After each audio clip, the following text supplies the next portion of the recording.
Señor, solo quería darte un abrazo, el cual no va a poder ser. Mi oración en el momento más triste de la separación que tenía, de la seguridad que tenía, que no había salvación para mí por el pecado que tenía hecho de provocar mi propia muerte. Y la ironía es que dentro de mi locura, mi desesperación, mi angustia, también quise no dejar un cuerpo para que lo vean. Yo quería desaparecer de la historia. ¿Qué hice? Abrí 2 garrafas de gas y prendí una hornalla con fuego dentro de la casa. Lo cerré bien las puertas, calafateé todas las puertas para que máximo 20 minutos esto se prendiera fuego y no quedase nada. Pero según lo que pude entender es que el aire acondicionado que me soplaba directamente espantó, lo corrió de mí el gas. También el fuego no prendió. Yo tenía en la parte del frente una garrafa abierta con gas. No abrí mucho, pero abrí suficiente como para en una hora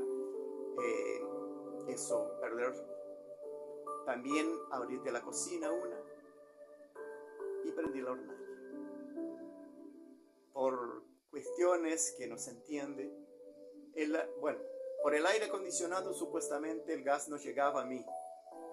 Por el aire acondicionado yo tuve la bendición de que no me intoxiqué como para morir.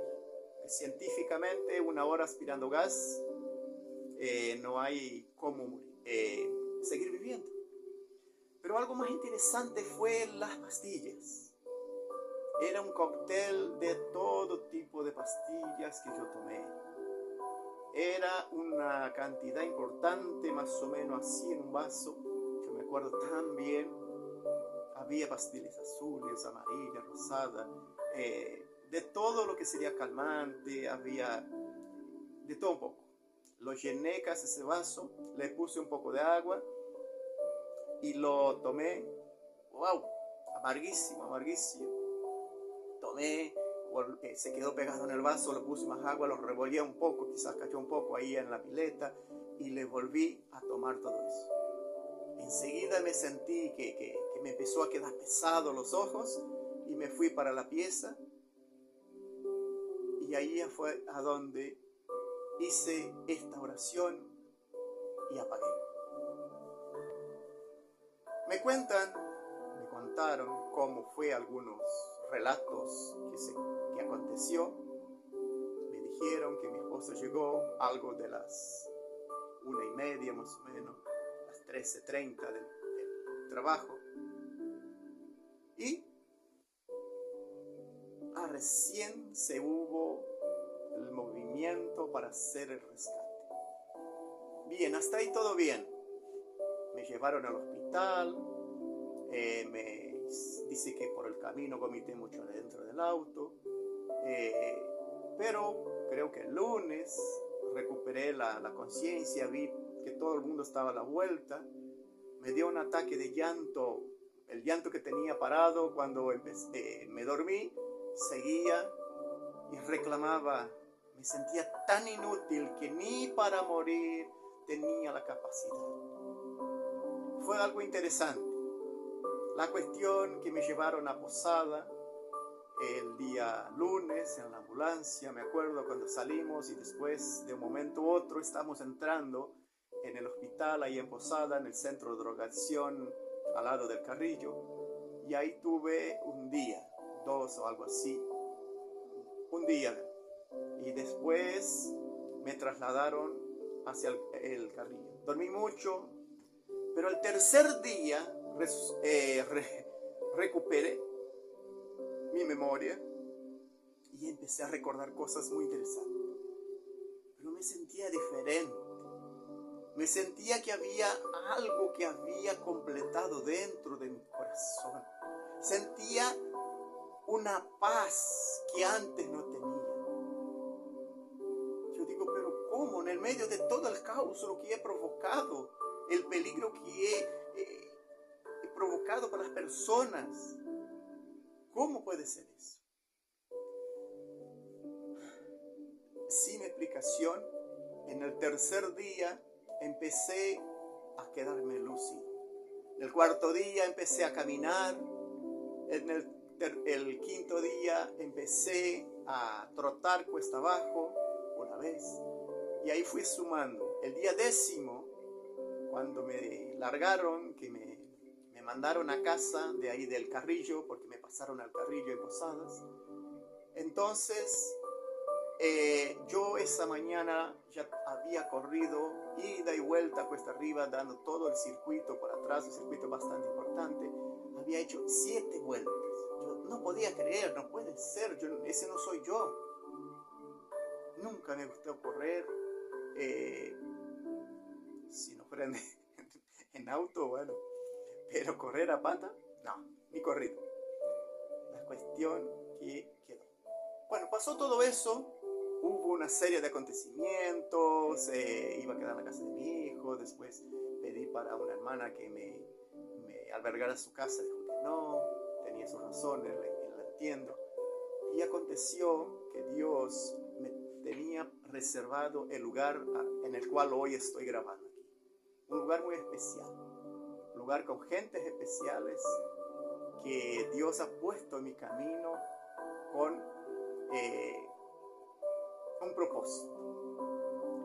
Y realmente este propósito hoy estoy entendiendo.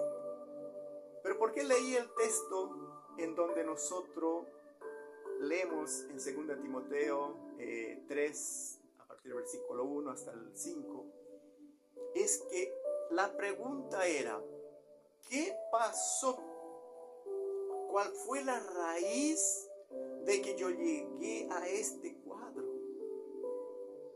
Si yo siempre fui el que hice la punta y de repente me quedé ahí a la deriva, sin rumbo, sin saber qué hacer, sin fuerza para trabajar, sin ánimo, sin ganas, quisquilloso por cualquier mirada, cualquier acción que hicieran otras personas, me quedé a la defensiva. Pero Satanás tenía un plan muy bien elaborado para destruir. Porque hacía poco tiempo habíamos estado lidiando con una situación espiritual muy difícil con mi Señor.